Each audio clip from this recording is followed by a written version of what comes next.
يا مساء الفل، يا مساء كل حاجة حلوة. ازيكم يا حبايب، عاملين ايه؟ مريم معاكم من قناة افكار انجلز. مريم النهاردة ان شاء الله معايا قراءة تكون عن افكار الشخص اللي في بالك دلوقتي، طريقة تفكيره ليك ايه، وهل هذا الشخص بيحاول دلوقتي يعمل لك خطوة او عاوز يعمل اي خطوات. عايزين نعرف 1 2. يلا بينا كده نشوف ايه الحكاية. المجموعة الاولى اهي والتانية اهي. يلا كده هنحط الحروف. اوكي،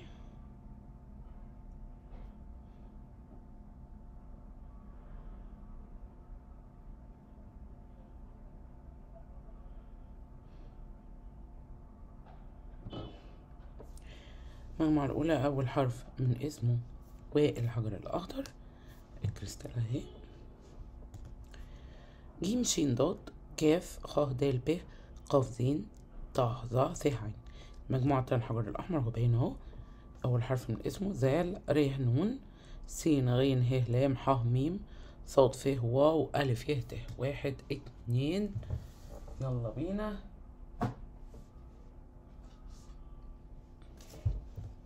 والمجموعة الأولى، وطبعا أولا كده هدخل على طاقات.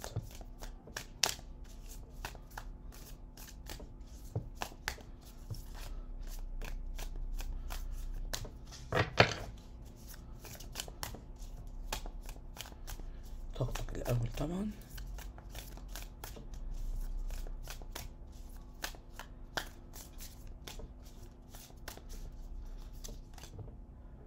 سيفن اوف سورد، أول كارت في طاقتك السيفن اوف سورد. ماشي، ديسبشن ايس اوف ويند. اوكي، بتنهي حاجة انت. ثم البيج اوف كابس، انت قلت لحد خلاص مش عايزك تاني، او خلاص انا ماشي، او حاجة زي كده. يبدو كده وكأنك معرفتش ايه اللي بيحصل، عايز تعرف ايه اللي بيحصل بس معرفتش، فاضطريت الحقيقة انك تمشي، او اضطريت انك تقول لحد خلاص انا ماشي، او تعمل كده. يعني ما قلتش بس عملت خلاص. ليه؟ لان انا شايفة في ال3 كروت دول شخص بدأ يفتح قلبه. يعني انا هفتح قلبي للدنيا مهما حصل، وهذا الشخص واللي عمله ويايا عمره ما هيأثر عليا بالشكل اللي هو فاكر ان هو هيأثر عليا بيه. وكأن كده فجأة واحدة ضغوط غريبة ما بينك انت وهذا الشخص، او داخل هذه العلاقة، عملت منك عدو ومنه عدو. يعني كأنكم كده اعداء، احباب اعداء. tough love، عارفين tough love هو الحب الصعب ده. ليه؟ لان انا هنا شايفاك مش عايز توريله هو نفسه، يعني انت بتعمل ايه او هتعمل ايه في حياتك، الا انك عاوز توري لنفسك اولا وليه انك تقدر تمشي لقدام، انك تقدر تسيبه، انك تقدر تعتمد على نفسك الى ما له هنالك. على فكره البيج اوف كابس بيقول لي كده، بيقول لي انك وكانك بتقول لنفسك انا هفتح قلبي مش علشانه، لا لا لا، علشان نفسي، عشان اقدر اني امشي في حياتي واعمل المفروض يتعمل لروحي ولنفسي. في طاقة بطيئة معاك، وكأنك عاوز تعمل حاجات، بس يعني كأنك عاوز تعمل حاجة لنفسك يعني في حياتك عموما، بس طاقة بطيئة شوية طاقتك. اوكي تعالوا كده.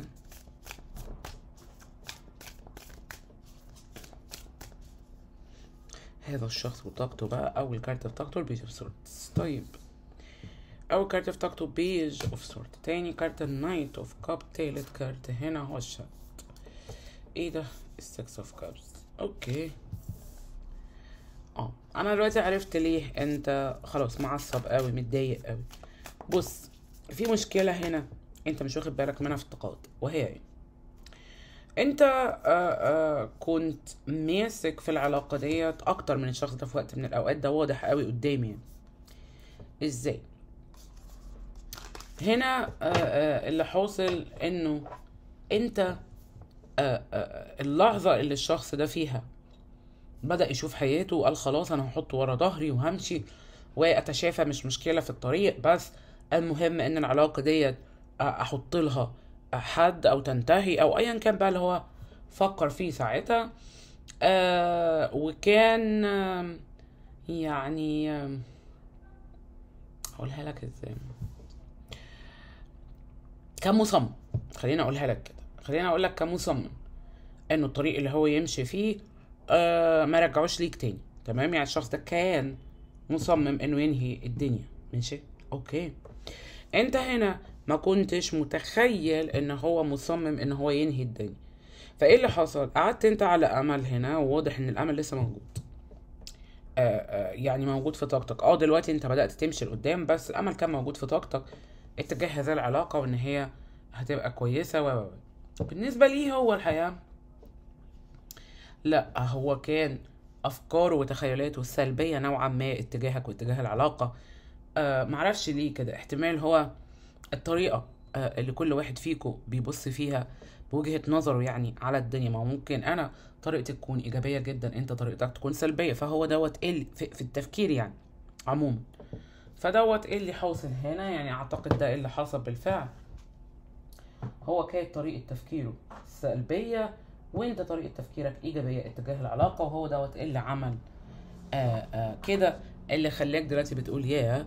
يعني انا مثلا كنت حاطط امل على كل شيء في العلاقة، وهو كان بيعمل هكذا يعني. تعالوا كده نشوف.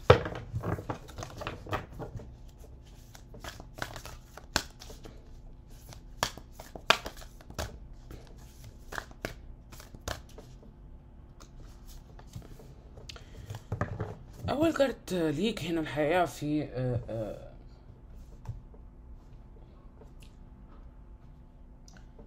رسائل الملائكة هو الهرمت. ماشي، الهرمت بيقول انك فترة استشفاء تقيلة يعني. مش عارفة ليه ما حسيتهاش فيك، بس الهرمت بيقول لي كده. انا حاسة انك عاوز تمشي لقدام وفاتح قلبك وبتاع، بس يبدو كده كأن انت نفسك مش عارف انك في طاقة استشفاء كبيرة يعني، او داخل عليها. مش اي طاقة استشفاء، لا، الهرمت هو طاقة استشفاء صعبة شوية. ماشي، لان هي اول درجات الاستشفاء يعني.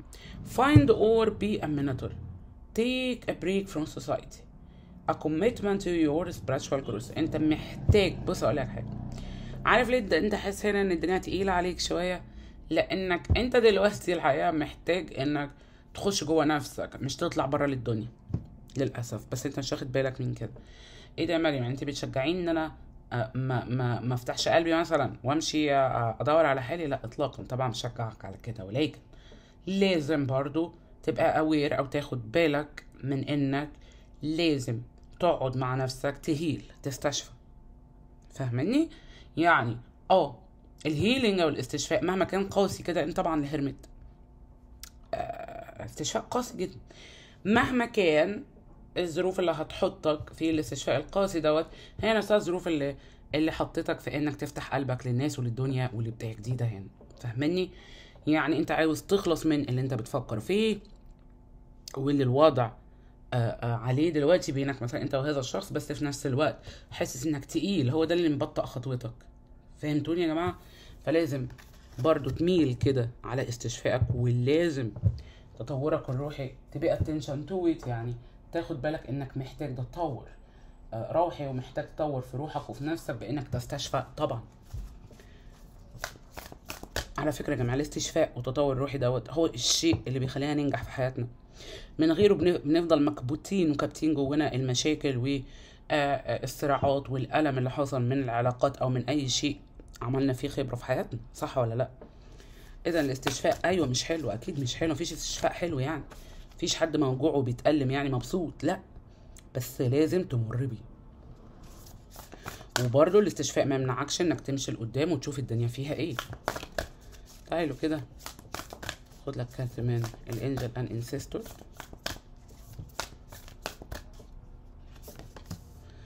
الالدر move beyond ancestral patterns. اوكي، هنا بقى ممكن ماشي انك تكون رابط احداث علاقتك باحداث تانية حصلت قدامك لحد من اهلك او لحد من قرايبك او جيرانك او ايا كان يعني، او اصدقائك او كده، وتقول مثلا هم الرجاله كده، او هم وحشين، او فهمني يعني، انتوا فاهميني لو انت بنت يعني، او مثلا حاجه زي كده يعني، تربط حاجه بحاجه. تمام، يا ريت بلاش، لانه صوابعك مش زي بعض. تمام، البني ادمين مختلفين. ممكن تكون قابلت 10 اشخاص مش كويسين ادوك نظرة وحشة قوي، او خلفوا نظرة وحشة قوي من جواك اتجاه مثلا الجنس الاخر. او طيب يعني move beyond ancestral pattern. ما ينفعش انك تقارن اللي بيحصل لك بحاجات حصلت قدامك لناس تانية. كل شخص مختلف والناس مش زي بعضها. ممكن تكون عرفت 10 اشخاص مش كويسين، صح؟ بس اكيد ال11 هيكون مختلف. ده طبعا مجرد مثل. يلا كده هناخد لهذا الشخص كارتين قبل ما نبدأ القراءة على طول.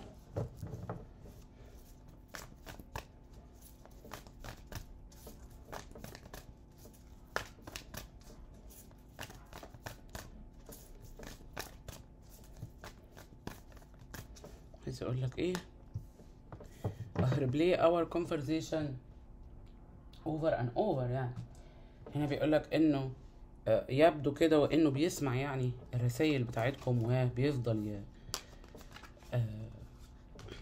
يقرا فيها مرارا وتكرارا.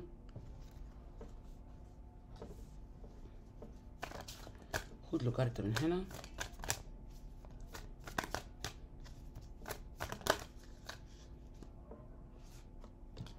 وايلد سايد. هنا بقى بيتكلم عن الوايلد سايد، تمام. والوايلد سايد هو الجانب الجامح. هنا بيقول لك ان في جانب هو نفسه يشوفه، طبعا هو الجانب الجامح. يلا كده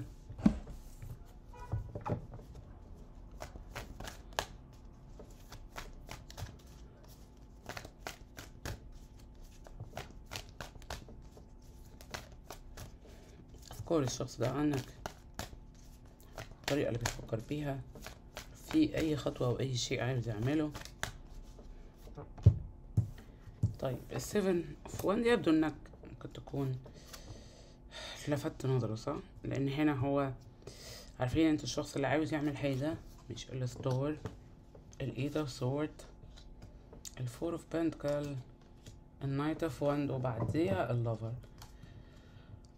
خليني اقول لك انه هنا يبدو يعني ان في حد عمل حاجة. انت ممكن تكون عملت حاجة، كتبت له رسالة، لفت نظره بكلام معين، او قلت له حاجة كده يعني، وهو عامل مثلا انه مش واخد باله، صح؟ او ربما انت في حاجة بتعملها ملهاش علاقة بيه، ولكن الحاجة ديت لفتت انتباهه، فهو دلوقتي في طاقة انا عاوز اعمل كذا، او انا عاوز اقول له كذا، او اقرب اعمل حاجة او اقول حاجة، بس في نفس الوقت مانع نفسه.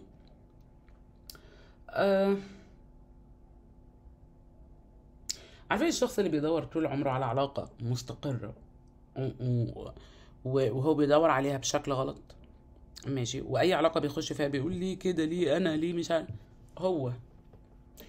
واعتقد هنا هو الشخص اللي بيعمل البليم، اللي بيلوم، اللي بيحط الحمل على شخص تاني مع انه هو اللي بيبقى غلطان. هو من النوع دوت للأسف. دلوقتي هو في طاقة يعني خليني اقول لك الحقيقة، طبعا انتوا عايزين الحقيقة، مش عايزين حد يضحك عليكم. طاقة تفكيره كالآتي: انا مش خد بالك بقى، انا في احلام وفي طموحات محققتهاش لنفسي، وهي وجودي في علاقة تدلعني، تخليني مبسوط، تخليني ما بصش على علاقات اللي تعبتني، تمام. ورافض تماما ان هو يبص على حالك انت وعلى اللي هو عمله وياك. ده شخص بيقولوا عليها ايه ديت، ما بياخدش accountability يعني ايه؟ يعني ما بيتحملش مسؤولية افعاله او اخطائه او غلطاته او المصايب والمشاكل اللي هو بيعملها، او هو من النوع ده. واعتقد انك يعني مش عارفه ليه حاساك بتقولي ما هو دوت اكتر شيء انا عانيت ويا هذا الشخص فيه. دلوقتي هو بيبص على الماضي بتاعه في طريقه تفكيره، بيبص على لا ما فيش خطوه لحد دلوقتي، ما فيش خطوه هو بيعملها لك يعني. بيبص على الماضي بتاعه، وبيبص على انا وبيبص على ايه اللي مخليه فاشل في العلاقات او في جذب قصة حب او شيء جميل يعيش بيه كحب وقصة حب والكلام دوت، الكلام الفاضي ده بالنسبة له يعني. طيب بيبص على الماضي، واعتقد انت سبب كبير من الاسباب اللي مخليني يبص على الماضي على فكرة، يعني انت سبب كبير في كده. لانه عارف ومتأكد انه هو لم يحسن التصرف وياك، ولكن للأسف الشديد مش عارف ايه اللي بيحصل له هنا. تعالوا كده.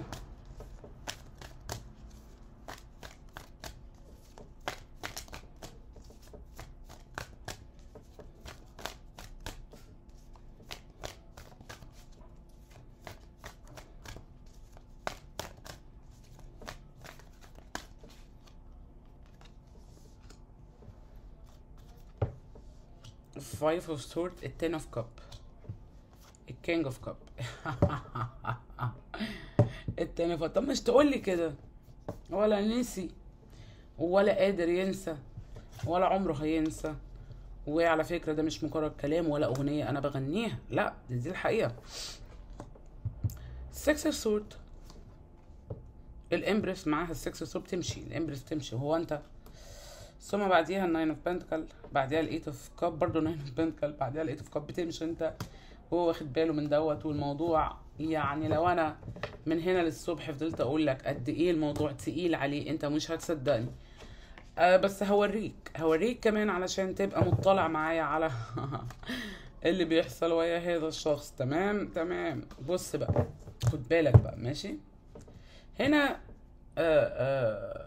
طاقة فيها خداع، بيخدع نفسه، بيقول لنفسه ان هو المظلوم، وان هو المغلوب على امره، وان انت ظلمته، وان انت ظالم، وان انت عملته، وان انت سويت، وانا بالتأكيد ربنا هيكافئني لان انا مظلوم.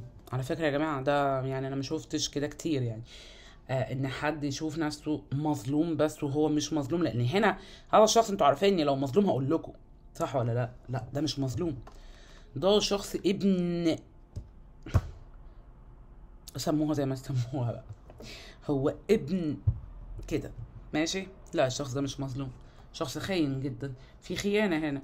والخيانة ما هيش مع طرف ثالث او مع علاقات، لا انا ما بتكلمش على هذا النوع من الخيانة يعني، لا ولو انها طبعا خيانة ومؤلمة، لكن مش هو ده النوع من الخيانة اللي انا بتكلم عليه الحقيقة يعني. لا هنا انا بكلمك عن الخيانة اللي فيها خيانة عيش وملح، خيانة ثقة، ان هو خان ثقتك في بكذا طريقة. تمام.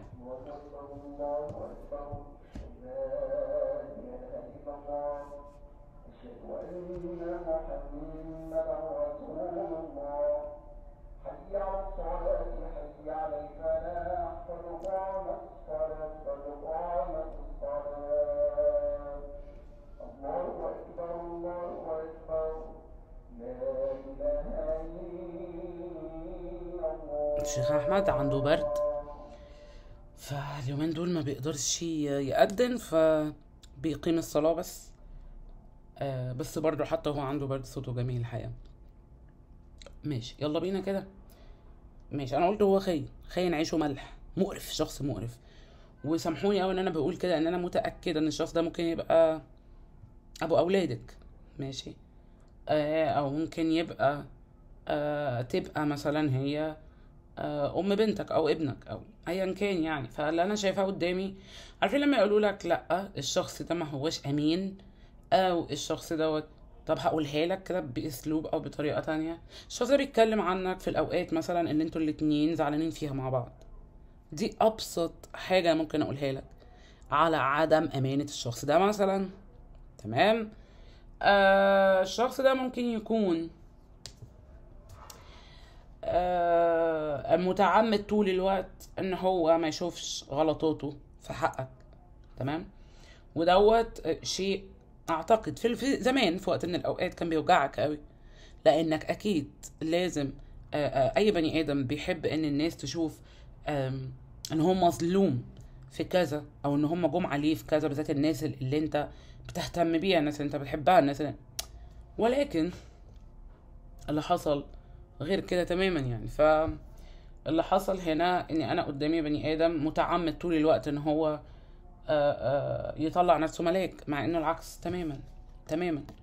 دي مش جاستس، ده مش عدل ابدا ابدا ابدا. فلا، انت قدامك بني ادم قاعد عاوز يخليك انت الخسران، قاعد عاوز يخليك انت اللي مش عارفه اقولها لك ازاي، العدو اللي عاوز يعاديه بدون سبب. ماشي. وحاسه كده ان في زي كونفرزيشن او كلام، لان انا قلت لك هو الشخص ده بيتكلم يعني. حاسه ان في نوع من انواع الكلام هنا، وكانه بيتكلم مع حد عنك وبيقول له هو ليه بيعمل معايا كده؟ هو بيحبني؟ هو لو حد بيحب حد يبقى بيتصرف معايا كده؟ انا معرفش هو يقصد ايه، ولكن ربما كتبت له انت كلام مؤلم، او عايز تظهر له زعلك، او كنت زعلان شايط في وقت من الاوقات فقلت له كذا وكذا وكذا. هنا انا مش عارفه اقولها لك ازاي، بس انت حتى زي اللحظه بتقول لي بقالي كتير جدا ما فهمتش هذا الشخص، او ما عرفتهوش، او ما قلتلهوش كل اللي انا حاسس بيه وهو عمله فيا. ماشي، مش مهم تفهمه، هو اكيد فاهم. بس انت لما يبقى قدامك بني ادم بيتعامل زي الحيه كده، زي التعبان بالشكل دوت، بانه يتغاضى عن كل شيء هو سببه ليك وألمك بيه، وجاي كل تفكيره هو لو بيحبني يكتب لي كده او يقول لي كده او يتنرفز كده، وكل تفكيره انا والعلاقات وانا غلبان وبتاع، ويتكلم لنفسه عن فشله في العلاقات لا طبعا، اللي انا شايفاه قدامي دوت شخص ما يستاهلش حتى شفقة. والله العظيم ده الشخص اللي قدامي ما يستاهلش، ولا يستاهل حتى تفكيرك فيه، مع اني هنا انا شايفاك تقريبا بطلت تفكير فيه،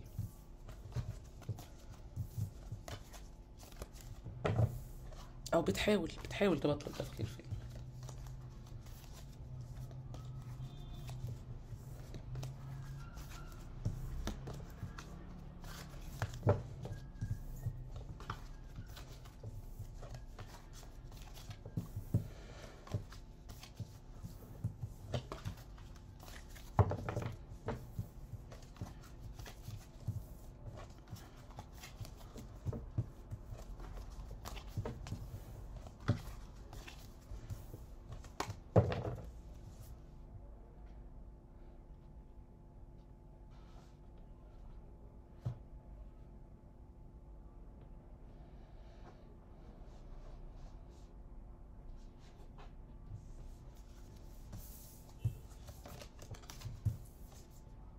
جادجمنت. بصوا الكارت اللي نزل وانا بلم الكروت.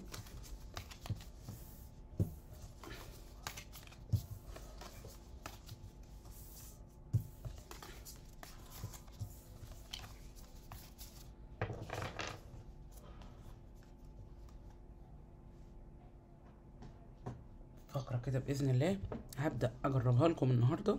ماشي، وإن شاء الله تعجبكم. وهي رسائل بالترويج برضو، يعني بعد ما أخلص رسائل الشخص أنا أخد له رسائل منه في مرة، ماشي، ومن العلاقة في مرة آخر كل قراءة. ماشي، يا رب الفقرة تعجبكم. يلا بينا كده هنبدأ. بس الأول بكارتين ليك من هنا ومن هنا. ماشي، من القمر ومن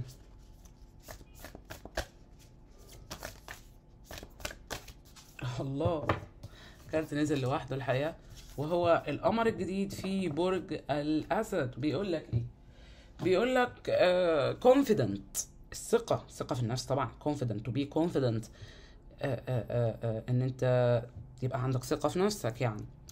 confident is your key to success.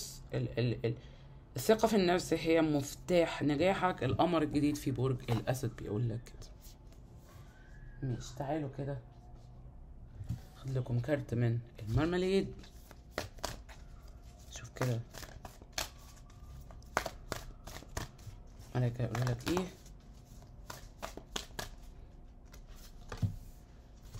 دايف ديب. تمام، دايف ديب. والدايف ديب يا جماعة هو انك لو بتبحث عن شيء عاوز تعرفه او لازم يبقى تدايف ديب في العمق، تكون اعمق وانت بتدايف وانت بتغوص. يلا كده هياخد لهذا الشخص كارتين.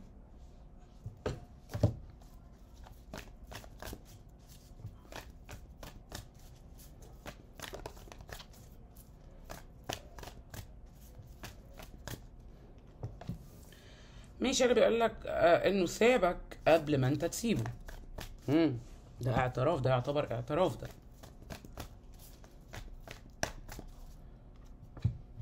هنا بيقول لك انه اصبح بني ادم جيد، او ان هو اصبح بني ادم كويس. طيب الاول الكارتين دول، ناخد كارتين من هنا.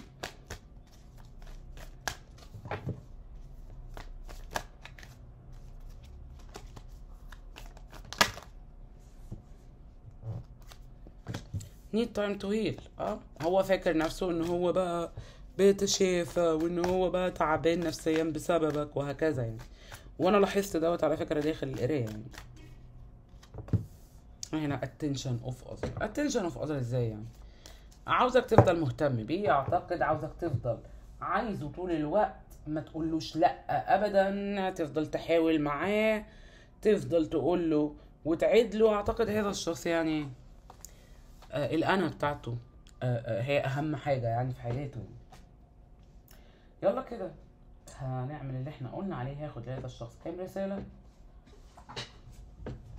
ليه؟ ماشي، يعني الرسالة اللي انا هاخدها دلوقتي هتبقى منه هو. تمام، يعني ايه؟ يعني بأول حرف اسمه برضه. ماشي،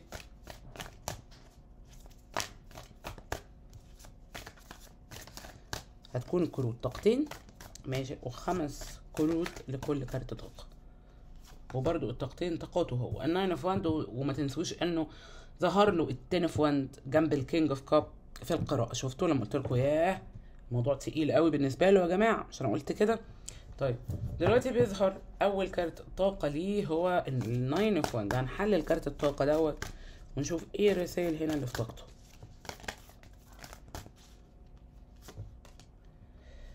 هاي بريست، 6 اوف واند. واو، عرفتوا التقل ليه؟ وانا قلت لك الكلام دوت، انا قلت لك الكلام دوت داخل القراءة. حصل ولا لا؟ حصل. ياه، الايس اوف سورد، التري اوف سورد، السكس اوف سورد، التقل اللي في طاقته وكأنه اعتبره انه اعتراف منه. ماشي، التقل اللي في طاقته واللي انت شفته منه داخل القراءة في رسالة اعتراف منه هنا في اخر القراءة بتاعته. بيقولك انه بسبب انك عاوز تمشي، تمام، بسبب انك فعلا عاوز تبدأ من جديد. والثلاث سيوف هنا هو زي ما تقول كده ده عارفين الافتر ماس؟ عارفين يعني ايه افتر ماس؟ اللي هو بعد الصدمة.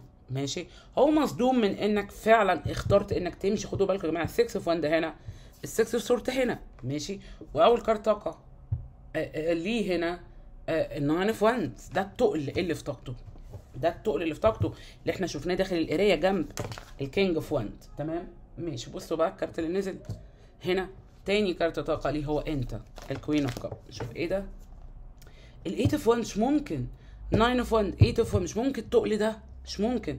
هذا الشخص فعلا محتاج استشفاء. يعني هو في الرساله دلوقتي لما قال لك انه محتاج استشفاء او حابب انه يستشفى ما كانش بيكذب، لا. والسبب في كده انت السبب في كده.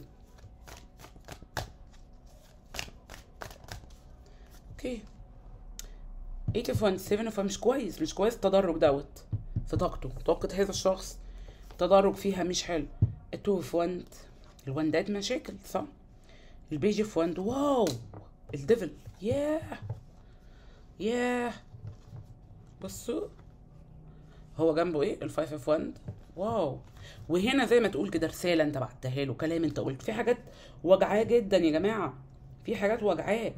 وهنا يا جماعه اللي انا بقى عايزه اقوله لك في الرساله ديت ليه، انت السبب. هو بيقول لك كده بالظبط، انت السبب، انت توكسيك، انت السبب. مفيش حد بيحب حد يتعامل معاه بالتوكسيسيتي ديت او بالسموميه ديت. على فكره ما تاخدش اي حاجه بيرسونال، ما تاخدش الموضوع شخصي، لا، هذا الشخص اللي هو بيعاني منه ده نفسيا، ده هو، ده مش انت. الطريقة اللي هو على طول شايف بيها ان الشخص التاني هو السبب، ده مش انت، ده هو. ان هو اهم حاجة عنده انا ماشي. ولا قب واحد ينزل يا ربي. هنا عصيان قد كده، وهنا كان في سلطات قد كده ومعاها عصاية تانية. ياه، ده الشخص ده يا جماعة. عارفين هو مشكلته فين؟ مشكلته انه عايش دور الضحية طول الوقت، طول الوقت عايش دور الضحية. يعني هل مثلا ما بيجيلوش اللحظة اللي بيقول فيها انا السبب في كده بقى، انا اللي عملت كده؟ لا لا لا لا لا، ما اعتقدش ان ده بيجيله زي ما بيجي للناس العادية يعني ما اعتقدش. حتى لو جاله بيقول له امشي، يعني حتى لو الاحساس ده جاله بيقول له امشي. بشكر طبعا المجموعة الاولى جدا، وايه ايه الحجر الكريستالة الخضراء، والمجموعة التانية اهي.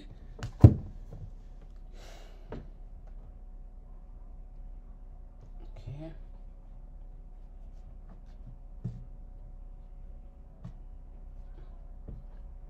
ناخد ايه المجموعة التانية اهي والحجر الاحمر. ماشي، يلا بينا كده. اولا طبعا طقطق وطقطق.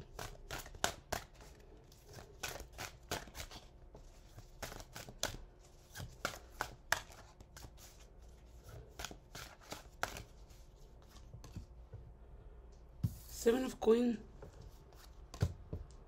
البيج اوف واند، الناين اوف كوين. في حاجة مضايقك؟ ماشي، في حاجة مضايقك. مش عارفة اقولها لك ازاي، بس خليني افهمك ان اللي مضايقك مش شخص بس، لا، انت اللي مضايقك عدة احداث ليها علاقة طبعا بطريقة كبيرة من حد معين. طيب، الاحداث اللي مضايقاك ليها علاقة بشخص حاولت تصلح معاه، اكيد. هنا في السيفن اوف كوين وهنا في الناين اوف كوين. حاولت تصلح معاه، منفعش الموضوع، وكأنك بتقولي الحق عليا انا يا مريم، لان انا حاولت اصلح مع الشخص دوت، لكن من الواضح ان كان المفروض اني ما حاولش خالص. ده اللي انت بتقوله لي هنا. هو ما فيش حاجة اسمها المفروض ما كنتش تحاول، انت كنت بتحاول علشان فيك حتة حلوة، فيك شيء ابيض، فيك شيء نقي اتجاه الشخص واتجاه العلاقة. ف علشان ما تشوفش نفسك مذنب في حق العلاقة وحق مشاعرك او حق الشخص، قلت تحاول. فانت في الحالة ديت الحق ولا عليك ولا حاجة. بني ادم بيتعلم، يعني انت كده اتعلمت، هو درس انت اتعلمته عادي جدا. تعالوا كده ندخل على هذا الشخص نفهم منه ومن طاقته.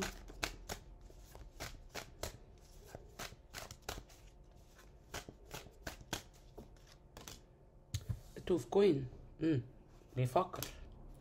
النايت اوف واند هو مش افضل منك في حاجة، يعني بالعكس ده هو متضايق جدا هنا. وده النايت اوف واند، هنا النايت اوف كاب، هنا القمر. تعالوا كده نشوف بعد القمر في الماجيشن، بعد كده السكس اوف كاب، الهاي بريست، السفن اوف سورد، الجاستس. الشخص ده متضايق انه عمل اللي عمله. وايه هو اللي عمله؟ انه رفض الصلح او رفض التصليح. هنا الكينج اوف واند، هنا البيج اوف واند عنده هو الكينج اوف واند. يعني كم الشغف، كم الانجذاب، المغناطيس اللي منه ليك اقوى كمان من اللي منك انت ليه. انت هنا عافيت نفسك خلاص من العلاقة نفسها في الطاقة ديت. ليه؟ لانك قلت لنفسك لو الشخص ده ما لو انا عملت الخطوة اللي المفروض اعملها، او لو قربت باي شكل، سواء بقى عن طريق خطوة او المهم ان انت لو قربت وهذا الشخص خذلك باي شكل من الاشكال، اذا هو ما يستهلكش. ولو هو ما استهلكش خلاص انت عارف طريقك وهتمشي اتجاه طريقك وخلاص، يلا انت مع الف سلامة. هنا انت لما خليت مسؤوليتك بعد ما عملت اللي انت عملته وحاولت بالطريقة اللي انت حاولت بيها، هنا انت ارتحت شوية، يعني في شيء جواك كده، في راحة. لكن بالنسبة ليه هو مش مرتاح. ليه؟ ايه السبب اللي مخليه هو مش مرتاح؟ هذا السبب اللي مخلي هذا الشخص مش مرتاح دلوقتي، ان الحق عليه هو، لانه طلع فيها او عمل نفسه عمل نفسه شيء يعني من لا شيء. الحقيقة هو ده اللي انا شايفاه، شيء من لا شيء. لما انت عاوز قوي كده، ولما انت بتطمح قوي كده في ان العلاقة تشتغل او تبقى زي ما كانت، ليه كل ده؟ ليه بتصعب الموقف على نفسك؟ انا بكلمه هو، هذا الشخص مصعب الموقف على نفسه، والطريقة اللي هو مصعب بيها الموقف على نفسه انه عمال يقول لنفسه في دماغه ابقى vulnerable ومتاح ليه وبان ضعيف، وبعد كده هو تيجي يضحك عليا ويجري ويمشي ويسيبني لا، انا مش هعمل كده. ده الكونسبت او ده المنطق اللي هذا الشخص بيحاول انه يظهره او يثبته لنفسه عشان ما يتحركش اتجاه العلاقة، او علشان ما يخليش العلاقة تمشي في مكان ستيبل او متزن. للأسف يعني انت مالكش اي دعوة باللي بيحصل دوت، كل دوت حرب جوه دماغه اتجاه الفاليو او القيمة اللي هو بيديها لنفسه، او القيمة اللي هو شايف ان الناس تديها له، سواء في قيمة او مفيش. لان بالشكل دوت هو مش شايف حد مديله قيمة خالص، لانه خايف بالشكل دوت، خايف يضعف.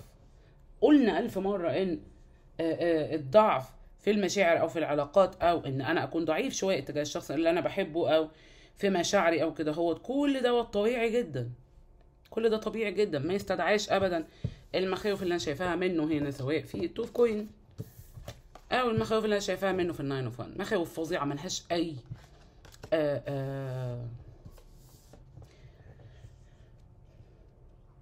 لازمة، ملهاش لازمة. هتوقفه في الطريق، وفعلا موقفاه. خايف، بيفكر، خايف يبقى متاح، ضعيف، باشن جدا، في باشن، في شغف كبير جدا من جواه اتجاهك. هنا البيجافانز انت كان في شغف، بس الحقيقه قل جدا. انا مش هقول الشغف مات، لا، هقول قل بقى اتجاه حاجات تانية في حياتك. يعني مثلا اتجاه انك تخرج مع اصدقائك، او انك تعمل كذا، او انك تشتغل على شيء لنفسك. تخيل بدأت تحول الطريقة بتاعت شغفك منه لكل شيء تاني في حياتك يعني. وده حلو على فكرة، مش وحش انك هتعمل ايه في هذا الشخص، وهتعمل ايه في الموقف اللي هو حطك فيه دوت يعني. ده يعني اقل حاجة عندك المفروض ان انت تعملها يعني. تعالوا كده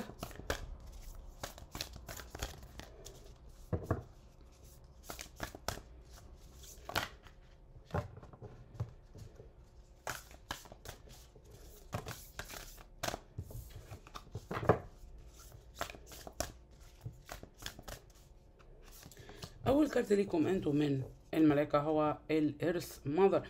الارث ماذر هي انا شايفاه كارت مهم جدا ان هو ينزل لك دلوقتي، لانك بدأت تحاول، يعني انت دلوقتي بتحاول انك تحس بالمشاعر وبالحب اتجاه الدنيا، الناس، لانك مش عاوز مشاعرك تموت بسبب هذا الشخص. فهنا الارث ماذر بتقول لك ايه؟ الملائكه بيقولوا لك هنا feel loved and comfort، حس بالحب وبالراحه على قد ما تقدر طبعا. يلا كده خد لك كارت من هنا.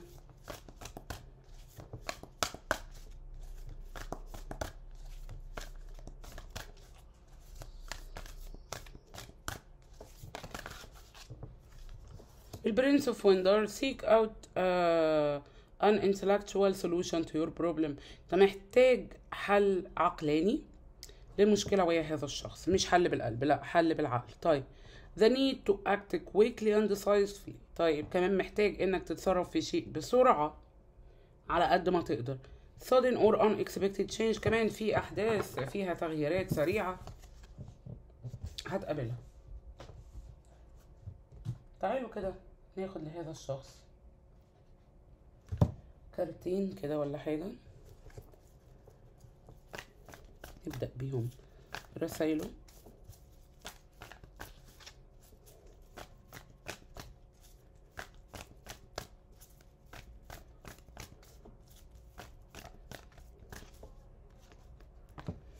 I feel you thought even we are apart. I feel you even thought we are apart. حاسس بيك حتى وانتوا الاتنين بعيد عن بعض. وعلى فكرة انا قلت لك كده، قلت لك هنا في كينج اوف وان، يعني في شغف هنا، في مصدر انت عملته. هو حاسس ناحيته بالشغف دلوقتي. ربما الابروش بتاعك او الطريقة اللي انت قربت بيها منه او هكذا، او لو حتى كنت جسيت بس مجرد كده النبض فده في حد ذاته الحقيقة مخليه يشعر دلوقتي بيك على قد ما يقدر يعني.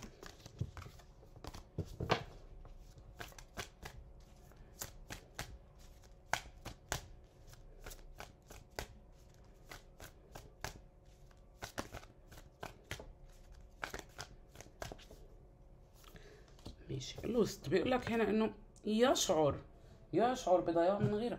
بيقول لك كده اهو، بيقول لك I feel lost without you. بيقول لك انه يشعر بضياع من غيرك.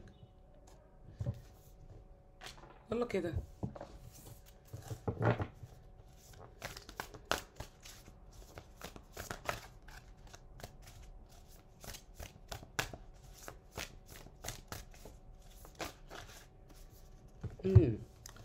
ماشي. اول كارتين في طاقة هذا الشخص مش افضل حاجة فعلا. الشخص ده واضح قوي قدامي انه ضايع، واضح جدا ان اللي هو بيعمله معاك عارف انت عاوز منظره يبقى قدامك قوي. ماشي. وده توكسيك جدا، ده سام جدا ومأثر عليه قوي اهوت. هنا في الناين اوف سورد طبعا وفي الديفل اكيد. طيب تعالوا كده نشوف ايه. بس هبص بس على الكورت. بصوا السكس اوف سورد. يعني الشكل اللي هو مشي بيه دوت، لو انت فاكر ان هو مضايقك انت، ده هيجننه وهو مش عارف يعمل ايه فيه، بس عاوز يبان قوي. اوكي ماشي. اوكي ده اللي هو هنا عاوز يثبته ليك. قوته في ايه؟ قوته في انه ما يحسش، قوته في انه ما يقربش، قوته في انه يقول لك لا، قوته في انه يكسر نفسه. هو كده بيكسر نفسه مش بيكسرك انت. لان انا في طاقتك هنا وطاقته قلت لك خد بالك انت طاقتك اقوى منه، لان انت حاولت، لان انت شلت حمل من على كتافك. بالنسبه ليه هو لا، انا مش شايفه كده. هنا بص انت بتنزل له فيه الكوين اوف كاب، ثم بعديك الورلد، وبعديه السيفن اوف سورد. ايس اوف 1 6 اوف بنتكل. ايس اوف 1 6 اوف بنتكل. اوكي. انا يعني لحد هذه اللحظه وقبل ما اشرح كمان ايه اللي بيحصل هنا، انا مش عاجبني الطاقه اللي هذا الشخص فيها، لانه عارف كويس جدا دلوقتي وهو مركز على علاقتكم مع بعض، ومركز على البدايات. بص هنا ايس اوف كابس، ايس اوف بنتكل، البدايات اللي المفروض تكون موجوده داخل العلاقه بينه وبينك. بيجي يفكر في اللي هو عمله او في الطاقه اللي هو بسببها خلى العلاقه موجوده فيها دلوقتي، وبيجي يقول يا ترى مين السبب، يا ترى مين السبب، يا ترى انا ولا هو. فاللي انا شايفاه قدامي انه لسه ما وصلش لطاقه تسمح له بانه يفتح قلبه كله، وانه يكتشف الجود، يكتشف الحلو، يكتشف الشيء الحلو، الشيء الجميل اللي جواه، وهي المشاعر. وربما مش بس اللي بينه وبينك، المشاكل اللي بينه وبينك هي اللي عملت كده، لا، احتمال كمان في طبعا مشاكل وكونفليكت واحداث خارجيه في حياته برضه هي اللي ادت لهذا الشكل في العلاقه. صح ولا لا؟ تنسيش هنا نازل له الناين اوف سورد، هنا ايت اوف سورد، هنا العلاقه، هنا الامبرس انت نازل له جنب الديفل، نازل له انت في الكوين اوف كاب. اذا اللي انا شايفاه قدامي هنا عباره عن شخص ما بقاش عارف انهي كفه في الميزان المفروض تفوز. هل كفه الغضب والزعل وانه يفضل بعيد، ولا انه يسلم لك ويقرب ويفتح قلبه؟ ف في الحالتين انا بصراحه انا مستغربه جدا، لانه هذا الشخص بعد ما رفض خطوه منك او رفض لما قربته وهو عمل فيها الحوارات اللي عملها ديت، الحقيقه هنا شايفاه وكانه لسه مستنيك انت اللي تعمل تاني. يعني دلوقتي هو لسه مستنيك ان انت اللي تعمل كده، اللي انت برضو اللي تقرب تاني. يعني الخطوه منه دلوقتي مش كلير، بس هو فاهم. هنا في المجموعه التانيه هذا الشخص فاهم انك لو قعدت فتره ما تاخدش خطوه هو اللي لازم ياخد الخطوه. اذا انا قدامي هنا حد مش يعني لم يستسلم عليك ولا على العلاقه، وكمان عنده امل كده ومبحبح قوي في الامل بتاعه ان انت اللي تاخد له الخطوه. اعتقد لكتير منكم انت مش هتاخد خطوه تاني، انت هنا كلير قوي واضح جدا في طاقتك، وبتقول لي لا انا مش هاخد خطوات تاني. هذا الشخص عمل كتير، هو عمل معايا كتير، وانا زهقت. مش بس زهقت، انت مولع من جواك. يعني خليني اقول لك كم المضايقه والغضب والزعل اللي جواك ارتحت منهم شويه لما حسيت انك عملت اللي عليك. يعني كانك بتقول انا نيتي كانت حلوه جدا، نيتي كانت كويسه، ليه عمل كده او ليه هو اتصرف بالشكل دوت بيبين قد ايه انا شخص من جوايا مخلص ليه وللعلاقه، عاوز اصلح ولسه باقي عليهم. ده في حد ذاته يخليك تزعل على نيتك الجميله. انا بقى بالنسبه لي شايفه هنا انه هذا الشخص، يعني مش عارفه اقولها لك ازاي، ولكن هو بايديه بيقضي على كل النيه حلوه جواك ليه، بالطريقه اللي هو بيتصرف بيها داخل العلاقه دلوقتي.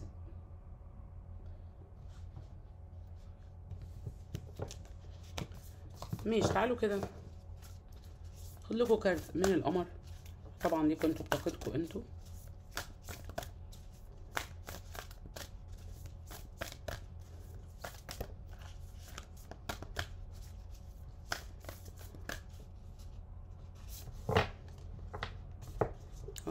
الثيرد كوارتر مون بيقول لك ايه؟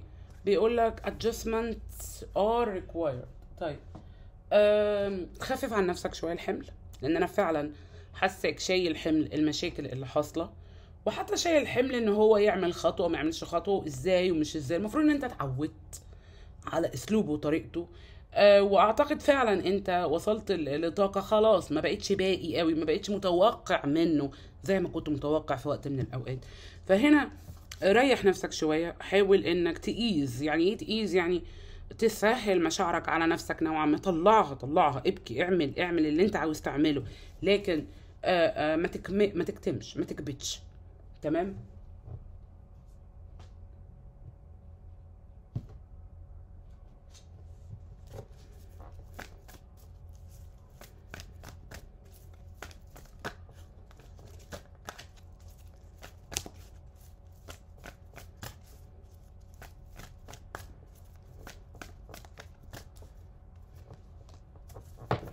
هنا بيقول لك I remember every details of that day.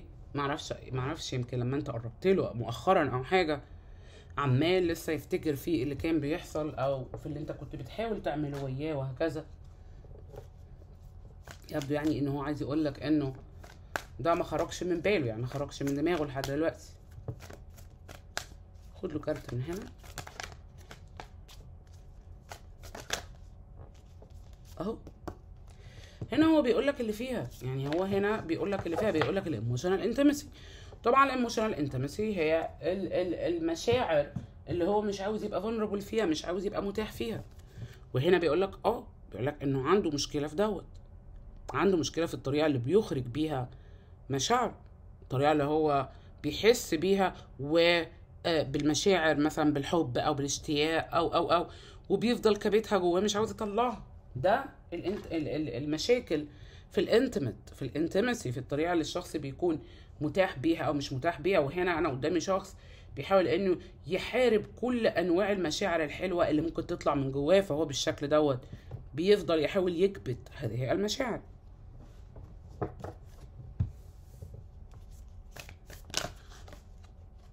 اوكي،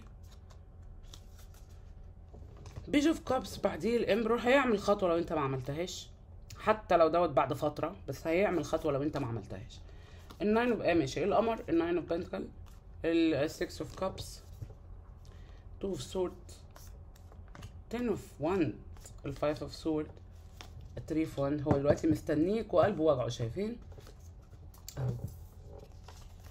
هنا تري اوف وان، وهنا التري اوف سورد. طيب هو فاكر بعد ما عمل اللي عمله جاي دلوقتي يندم على اللي هو عمله. انا معرفش انت حابب تتصرف ازاي، بس الحقيقه انا شايفه انت هتتصرف ازاي. يعني هنا في طاقتك انت بتلهي نفسك باي شيء، بتحاول تشتغل على اي شيء قدامك علشان ما تفكرش فيه، وعلشان ما تفكرش في خطوه ليه. بل مش بس كده، الحاجه الحلوه اللي انا شايفاها انت بتحاول تدخل في علاقات تانية. وخليني اقول لك الله اعلم، ولكن لبعض منكم انت بتشوف ايه المتاح حواليك، مين الاشخاص اللي فعلا عاوزين يقربوا منك. ده ربما لبعض منكم. بعض الاخر شايفاك بتحاول كمان مش بس اشخاص يعني على صعيد العلاقات العاطفيه، لا، انت عاوز تروح تيجي تسافر تعمل تخرج مع اصدقائك، تصالح اصدقائك مثلا الفلانيين، او تقبل بدعوة فلان او فلان. كأنك عاوز تفتح مجال لنفسك في كذا شيء، مش عاوز تفضل قاعد كده مكتوم كده. هنا بالظبط اللي انا بحاول اقوله، وهو ان هو متوقع حاجة انا مش شايفها بتحصل منك. يعني هو هنا متوقع انه ماشي اوكي انا بعمل خطوة، بس لو هو ما عملش اللي هو مش شايفه هنا، انك بالفعل بدأت تشتغل على نفسك في الناين اوف بنتكلز، وبدأت تحب كل حاجة حواليك. ماشي، ما يعني بدأت تدي الحب عموما لكل الطاقات اللي حواليك، مش ليه هو بس. ما انت حاولت. الله، هو مش شايف كده؟ هو مش شايف ان انت حاولت تدي الحب وتديله الحب بس ما نفعش لانه ما قبلش بيه؟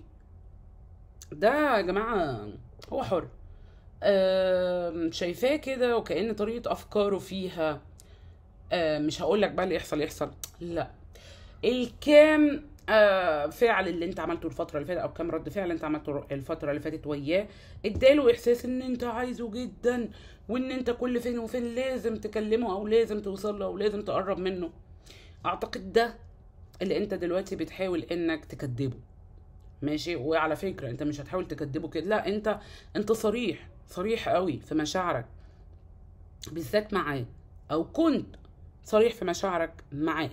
لكن ده ما يعني ده ما يخليش الشخص اللي قدامك، المفروض يعني انه ما يخليهوش يشوفك vulnerable وضعيف. لو هو بيشوف نفسه ضعيف، ما ينفعش ان هو يشوفك ضعيف، لان هو دلوقتي هيبدأ يشوفك قوي من الاول. ليه؟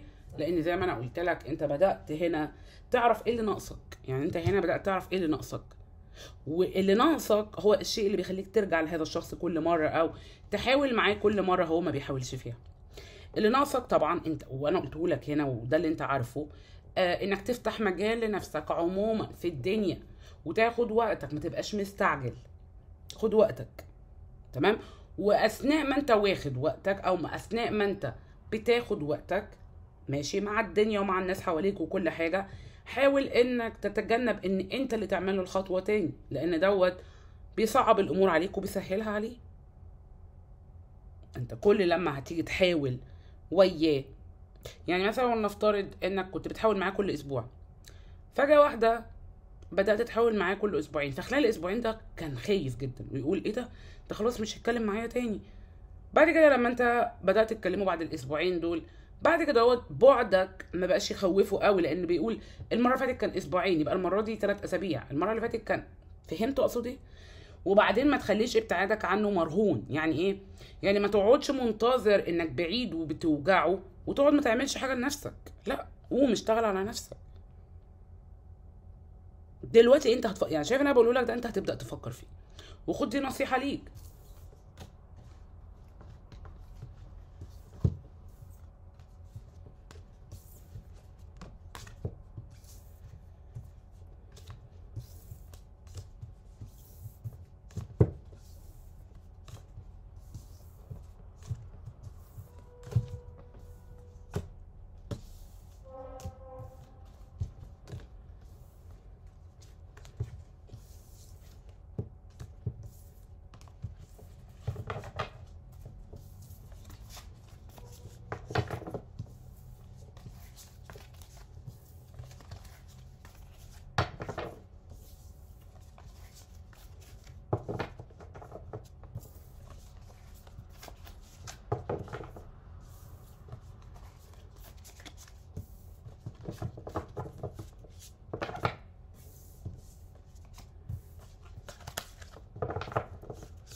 يلا كده خد لكم كارت طبعا ليكوا انتوا بطاقتكم انتوا من المرماليد.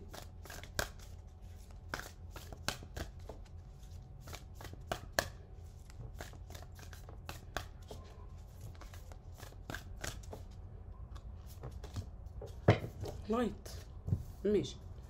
هنا في لايت، في لايت، واعتقد اللايت ده مش عارفه ليه حاسه ان انت اللي جبته لنفسك. يعني النور اللي انت بدات تشوف بيه الاحداث عموما، سواء في العلاقه دي ويا هذا الشخص او عموما في حياتك، انت اللي مركز دلوقتي على نفسك، انت اللي عاوز اللايت دوت يكون وياك بالفعل.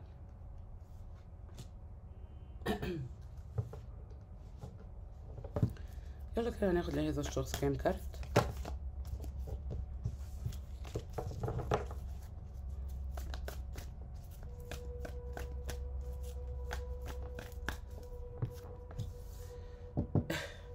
الكارت هو انه I'm starting to understand our connection. انا بدأت اعرف طبيعة علاقتنا.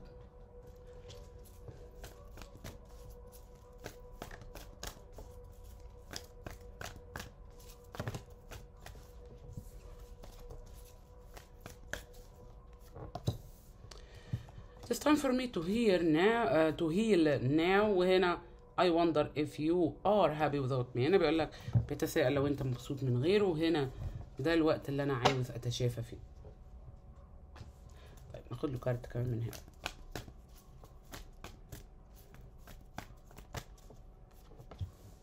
I wish things could be different. كان يتمنى ان الظروف تكون مختلفة طبعا عما هي عليه بينكم دلوقتي.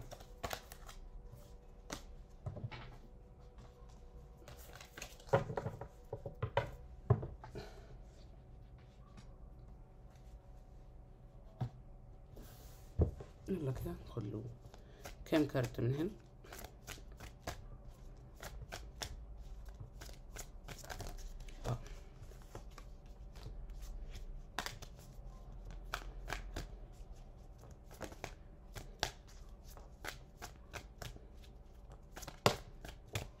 اول كارت هنا you're smart، يعني عايز يتكلم معاك، بيحب الكونفرزيشن معاك.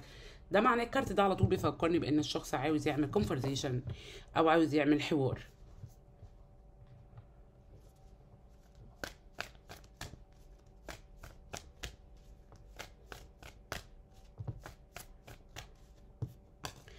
other opinion.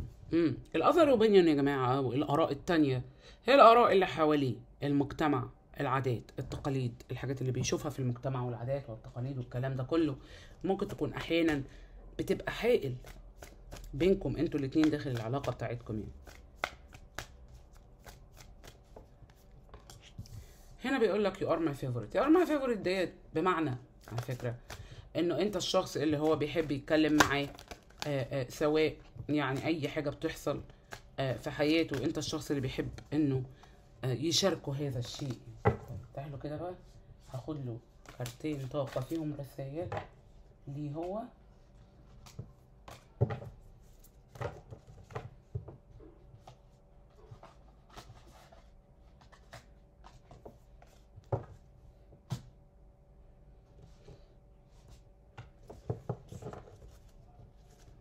يلا كده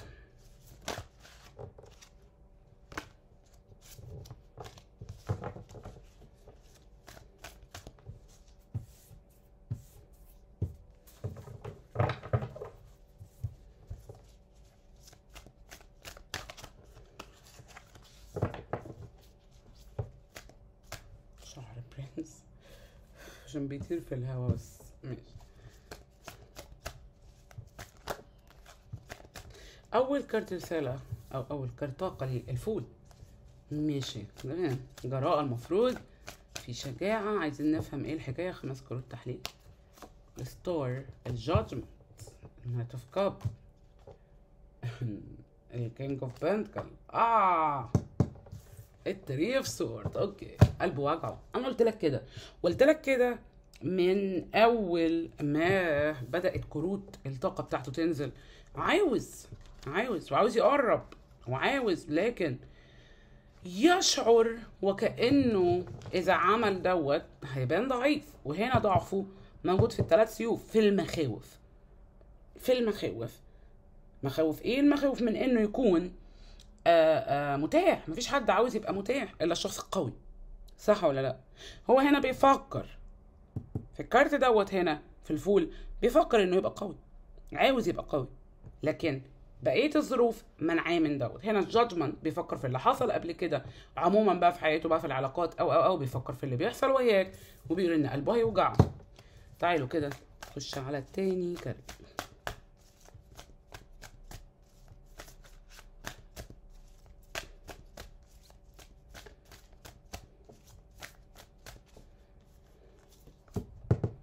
كوين اوف سورد. تاني كارت ليك كوين اوف سورد، يعني انت في باله ككوين اوف سورد، ماشي. الورلد، السكس اوف كاف، حب، في حب هنا. السيفن اوف وانس، هل الحب ينفع من غير ما يكون الشخص شخص قوي؟ الفايف كابس ريفرس. الفايف كابس ريفرس بيحاول انه ما يكونش متضايق، بيحاول انه ما يتضايقش، فاهمين يا جماعه؟ يعني بيحاول انه ان اللي حاصل بينه وبينك ما يضايقوش، بس ما اعتقدش. يعني الكارت دوت وهو بالشقلوب وهو ريفرس، هذا الشخص بيحاول انه ما يكونش متضايق من اللي حاصل، بس مش قادر، نار جواه بيغلي. طبعا بشكر المجموعة الأولى جدا والمجموعة التانية جدا، وأشوفكم بكرة إن شاء الله. السلام عليكم.